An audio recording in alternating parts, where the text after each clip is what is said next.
రంగంలోకి దింపారు. హత్యల అనంతరం పరారైన రాజ్ కుమార్ కదలికలపై పోలీసులు సీసీటీవీ ఫుటేజీలు, సాంకేతిక ఆధారాలను విశ్లేషిస్తూ దర్యాప్తును వేగవంతం చేశారు. తిమ్మాపూర్ రైల్వే స్టేషన్ వద్ద రాజ్ కుమార్ చివరిసారిగా కనిపించినట్టుగా పోలీసులు గుర్తించారు. రైల్వే ట్రాక్ పై నిలబడి ఉన్న దృశ్యాలు సీసీ కెమెరాలో రికార్డయ్యాయి. బలవన్మరణానికి యత్నించి చివరి నిమిషంలో అక్కడి నుంచి పరారైనట్టుగా పోలీసులు అనుమానిస్తూ ఉన్నారు. హత్యల అనంతరం రాజ్ కుమార్ నందిగామ, కొత్తూరు, షాబాద్ ప్రాంతాల్లో తిరిగినట్లుగా దర్యాప్తులో వెల్లడైంది. ప్రయాణిస్తున్న కారులో పెట్రోల్ అయిపోవడంతో తిమ్మాపూర్ సమీపంలో వాహనాన్ని వదిలేసి పరారైనట్టుగా పోలీసులు గుర్తించారు.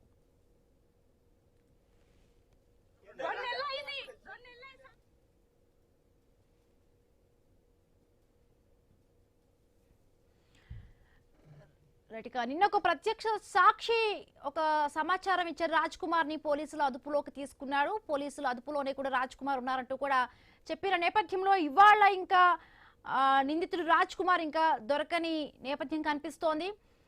షాబాద్ హత్య నేపథ్యంలో రాజ్ కుమార్ కోసం గాలింపు చర్యలు అయితే చేపట్టడం జరిగింది. 14 ప్రత్యేకమైన పోలీసు బృందాలతో కూడా గాలింపు చర్యలు పోలీసులు చేపడుతూ ఉన్నారు. రైట్, మరిన్ని పూర్తి అప్డేట్స్ మా కరెస్పాండెంట్ రత్నకుమార్ అందిస్తారు. రత్నకుమార్. హిమబిందు, షాబాదు మండల కేంద్రంలో సంచలనం సృష్టించిన 6 మర్డర్ల కేసుకు సంబంధించి ప్రస్తుతం పోలీసులు దర్యాప్తు చేస్తూ ఉన్నారు. 7 బృందాలతో వైపున పోలీసులు గాలిస్తుంటే మరోవైపున రైల్వే పోలీసులు సైతం తను ఎప్పుడైతే తిమ్మాపూర్ దగ్గర రైల్వే స్టేషన్ వద్ద కారు వదిలిపెట్టి పరారయ్యాడో ఆ కారును సీజ్ చేసిన తర్వాత రైల్వే పోలీసులు సైతం ఆ వైపు గాలిస్తున్నటువంటి పరిస్థితి అనేది కనిపిస్తోంది. ఇక ఇన్సిడెంట్ జరిగి రోజులు గడుస్తూ ఉంది. ఇప్పటికీ నిందితుడు రాజ్ కుమార్ జాడ్ అనేది కనిపించకపోవడంతో ఇప్పటికే పోలీసుల పైన అనేక విమర్శలు అనేవి వినిపిస్తూ ఉన్నాయి.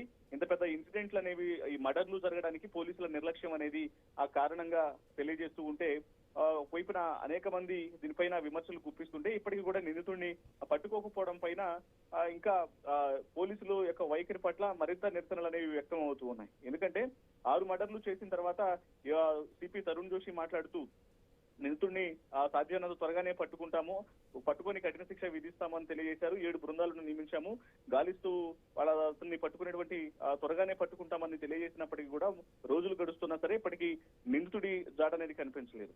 ఇక మరోవైపు నిన్న ఒక ప్రత్యక్ష సాక్షి మాట్లాడుతూ తనను చూశాను అనేటువంటి విషయాన్ని కూడా తెలియజేశాడు. సుధాకర్ అనేటువంటి వ్యక్తి రైల్వే స్టేషన్ ప్రాంతంలో తను తిరుగుతూ ఉన్నటువంటి సందర్భంలోనే పోలీసులు అతన్ని పట్టుకున్నారు, నిందితుడిని ఆ విషయాన్ని తను స్వయంగా చూశాను అని చెప్పినా కూడా ప్రస్తుతానికి అది ప్రశ్నార్థకంగానే మారింది. ప్రస్తుతం అసలు నిందితుడు పోలీసుల అదుపులో ఉన్నాడా లేదా అనేది పోలీసుల నుంచి ఎటువంటి స్పష్టత అనేది లేదు. కానీ పోలీసులు మాత్రం ఎటువంటి పుకార్లు అనేది నమ్మొద్దు, ఇప్పటికే నిందితుడిని పట్టుకునేందుకు టీమ్స్ వెతుకుతున్నాయి. ఒకవైపున అటు షాబాదు మండల పరిసర ప్రాంతాల్లో కావచ్చు, వివిధ రైల్వే స్టేషన్లలో కావచ్చు మొత్తం 7 బృందాల ద్వారా గాలిస్తున్నాము అనే విషయం మాత్రమే తెలియజేశారు.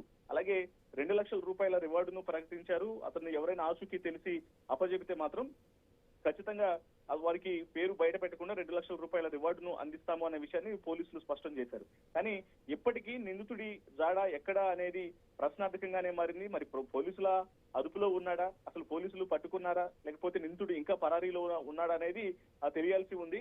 ఎట్టకేలకు ఇప్పటికే నిందితుడికి సంబంధించి అంటే మొదట్లో తనపైన కేసు నమోదు చేసినప్పుడు అరెస్టు చేయకుండా అతను యాంటిసిపేటరీ బెయిల్ తెచ్చుకునేంత వరకు కూడా పోలీసులు కాలయాపన చేశారు. చిన్నపాటి సెక్షన్లు మాత్రమే పెట్టి అతనికి కొంత సానుకూలంగా వ్యవహరించినటువంటి కారణంగానే తను బెయిల్ తెచ్చుకొని బాధిత కుటుంబ సభ్యులపైన కక్ష పెంచుకొని మొత్తం 6గురిని వివిధ ప్రాంతాల్లో చంపడం జరిగింది. దీనందరికీ పోలీసులు కారణమని తెలియజేసిన తర్వాత ఎస్ఐ రమేష్ అనే వ్యక్తిని ప్రస్తుతానికి సస్పెన్షన్ చేయడం జరిగింది. మిగతా పోలీసుల పైన విచారణకు ఆదేశాలను జారీ చేశారు. అయితే ఇప్పుడు అసలు నిందితుడి జాడ ఏది అనేది ప్రస్తుతానికి అన్ని వైపుల నుంచి ప్రశ్న లేవనెత్తుతున్నాం అన్నప్పటికీ పోలీసులు దీనిపైన వెతుకుతున్నామనే ఒక విషయమే తప్ప ఎటువంటి తను అదుపులో ఉన్నాడు అనే దానికి సంబంధించి కావచ్చు, అతని జాడ కనిపెట్టడం విషయంలో మాత్రం ప్రస్తుతానికి అది ప్రశ్నార్థకంగానే మారిందని చెప్పాలి. పోలీసులు దీనిపైన స్పష్టత ఇవ్వాల్సినటువంటి అవసరం అయితే ఉంటుంది.